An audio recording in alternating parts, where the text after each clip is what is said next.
Welcome back, everybody. This week we have Adam on with us. Adam, take a second to say hello. Hi, thank you for having me on, Tony. Absolutely, welcome to the show. With that said, let's kick it off with a one-word open. So, what's a one word you could use right now to kick this off with?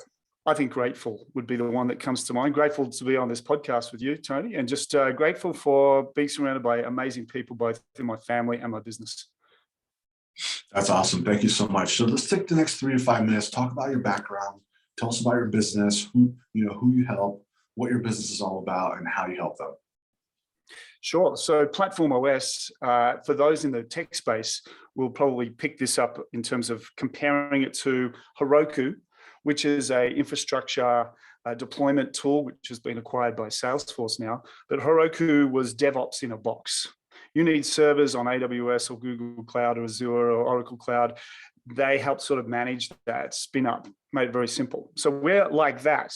We're infrastructure agnostic, but on top of it, we've built a platform as a service, which incorporates liquid markup and GraphQL so that developers not only can set up their server environments without having to think about DevOps, but they can also develop very, very quickly. And we've specialized in marketplaces in particular. So we have very big global brands building on our platform. Intel, the largest Middle Eastern bank, Arab bank, building on us. We've got some telcos out of New Zealand building on us. But then more importantly for us also is the channel partner network of developers who are building net new SaaS products. One in particular, a company out of the UK called SiteGlide, who's already ranked in G2, #1 in the digital experience platform space which they built on PlatformOS. So we're a platform as a service, very focused on marketplaces. That's excellent. Let's talk about some recent wins. Can you share with the audience something that you had in business that was a remarkable win for you, and take us through that process and tell us, when you came out on the other side, what was your takeaway? Sure. Well, I would have to say the immediate win for me is being able to build a world-class team. Without the team that I've built, and it's taken 7 years, without this team, would not have accomplished what we have. So that has to be the biggest win. Finding incredible people who work incredibly well together in a globally disparate geography, which they all are, is really tough. So that would be win #1. The other big win for me would be the previous company that I built with my business partner out of Australia, Bardia Houseman. We were acquired by Adobe in 2009. So building a SaaS product called Business Catalyst and then exiting that and the process behind it, 9 months of due diligence, all the stress that goes with it, not being able to be in control of your baby during that process as it's growing and the stress behind it. That was a big win, but a lot of lessons learned. Awesome. Thank you very much. What about a recent failure? Tell us something that you encountered that you consider a failure, and what did you learn from it? Right. Well, I think there's 2 big failures, and I'll share a personal one as well, because I think it's important for those listening, particularly entrepreneurs in the mental health space and how that impacts us as entrepreneurs. But the first one was the failure around a co-founder that didn't work out. So, early days, 7 years ago, having a co-founder which, as I said, didn't work out for various reasons, and the stress that places on you to then become a single founder entrepreneur. And single founder entrepreneurs have a higher propensity to failure, burnout, and all of those things. And having built previous companies with great co-founders, it was a huge failure on my part, with some valuable lessons to have learned along the way. On the personal front, probably my biggest failure in life, I would have to say, and this is a tough one. I think for those listening that have experienced something like this, it's not something you can really explain. You experienced it in your heart. The suicide of my last wife, and that is a tough life lesson, especially knowing that mental health, physical health, spiritual health is so tightly entwined. And not being able to, and failing as a husband at the time to be able to save her. And many people will say, hey, I've gone through that. it's not your fault, all of those things. Guilt and all of those things is a massive, massive burden to bear that's difficult to work through. And I think it's only through good friends and family and lots of love that you can get through that. And that's something I think as entrepreneurs is a big unspoken elephant in the room, the stress and the mental health issues and the family impact that it has around those, for those around you, can't be underestimated or understated. So there we are, a couple of big ones. Absolutely. Thank you so much for sharing those personal, those are big items that you shared. So I really value you sharing that with us. You're welcome. Let's talk about thought leadership. I want to hear your point of view on, what it takes for someone to be an awesome thought leader from your perspective.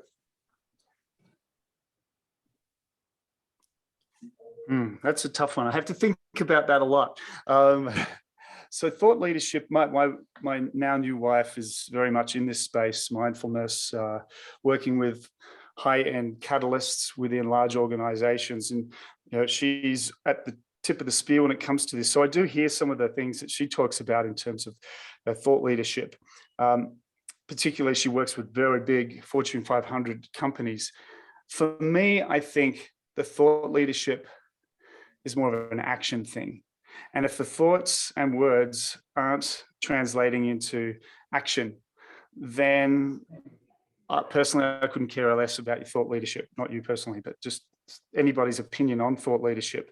The only thought leadership that I respect is looking at the life and the outcomes and the fruit of somebody's life. And that speaks volumes to me. I'm very much more the, what are you doing, not what are you saying? So for me, I could work with, and I have worked with people where their thought leadership and their words that come out of their mouth, very cringeworthy, not politically correct, all of that, but their hearts are gold and they do anything for anybody and their actions speak volumes over and above their words. And that would be probably how I would approach thought leadership. First, look at their actions. Great. That was beautifully said. Let's talk about company culture. What's like the number one thing that helps a company have an awesome culture from your perspective? The word psychological safety comes up a lot in this realm. And it's a tough one because things are so polarized. And I mentioned the word politically correct earlier. And for many people, what might be psychological safety for one is absolutely not for somebody else. So the definition of that is a moving feast.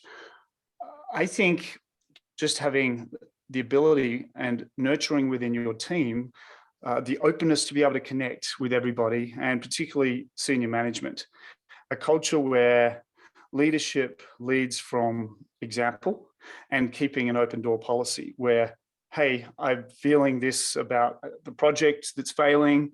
I'm feeling like a failure in that. Where you have a great culture is where the leadership allows a failure.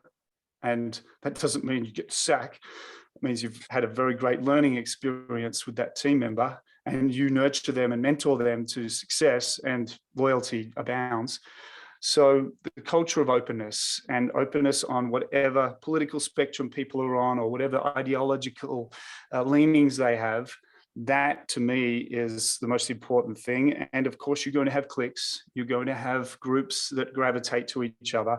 You're going to have polarization at some point, but then at that point, it's up to leadership to create a culture of safety where, hey, some things we don't bring into the workspace and we'll need to provide ways, back to mental health, for certain people that are unable to cope for whatever reason, to get the help they need outside of the work environment so that they can be mentored and not necessarily bring an infectious or toxic attitude into the workplace. So there's no easy answer to how to build the perfect culture, especially with our team, which is culturally diverse. We are spread around the world and a tight-knit team.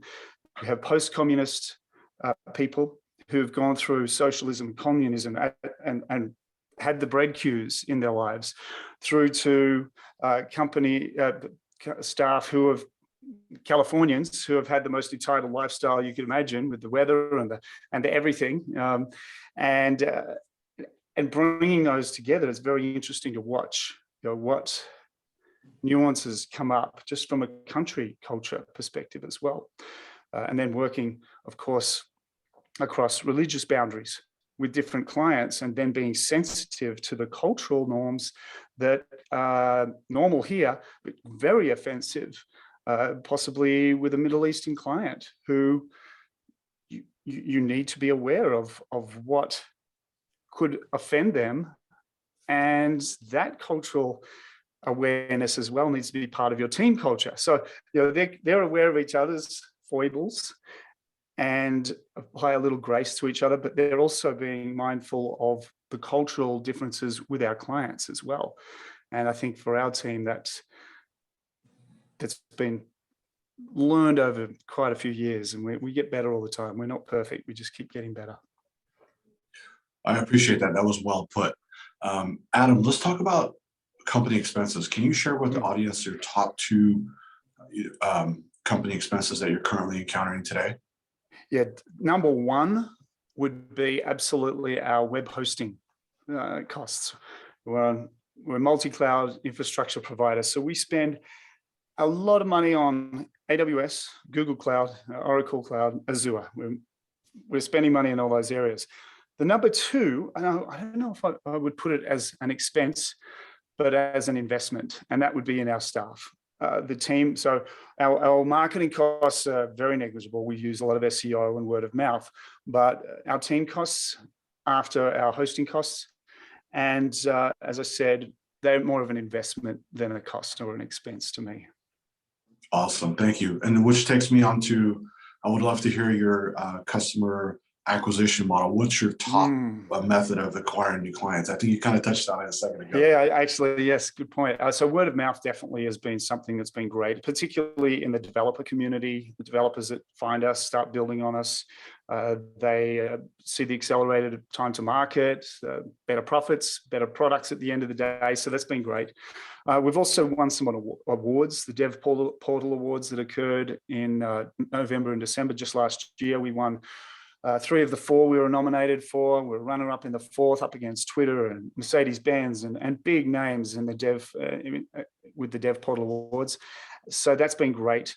And SEO with case studies, articles, podcasts like this, and transcription of that content, particularly when it's focused on a case study niche, like a marketplace or a community building thing that has definitely driven a lot of business our way. That said, we're just wrapping up a strategic marketing review of the business, and we're revamping our go-to-market to actually start spending money on marketing. So we'll be spending probably more money on marketing than we will be on our hosting services by Q3 this year. That's very exciting. Here's one last question before we wrap it up. If you could go back, Adam, and you're sitting at your desk the day you launched, like the day you went live with this business, if you could go back in time and sit in front of yourself and say, hey, don't do this, what would that be, Adam?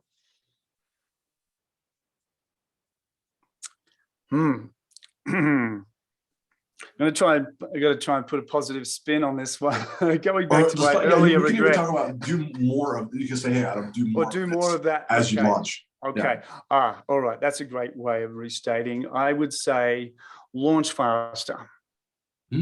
Yeah, I have perfection paralysis sometimes. I've mentioned 7 years already building out the platform, and my excuse is it's really complex to build a infrastructure agnostic platform for developers. But I think we could have gone faster to market and taken a few extra knocks and bit of feedback from our developer community earlier. So I would definitely have done that. Oh, that's phenomenal. I think you've given, this is jam-packed in value, which I appreciate. And then you wrap it up with launch faster, Adam. Come on, that's awesome. And here we are at the end. If you could give out your social handles and your website address, that way the audience who's listening, they want to follow you, they want to find out more about what you do. This is a great opportunity to give that out, please.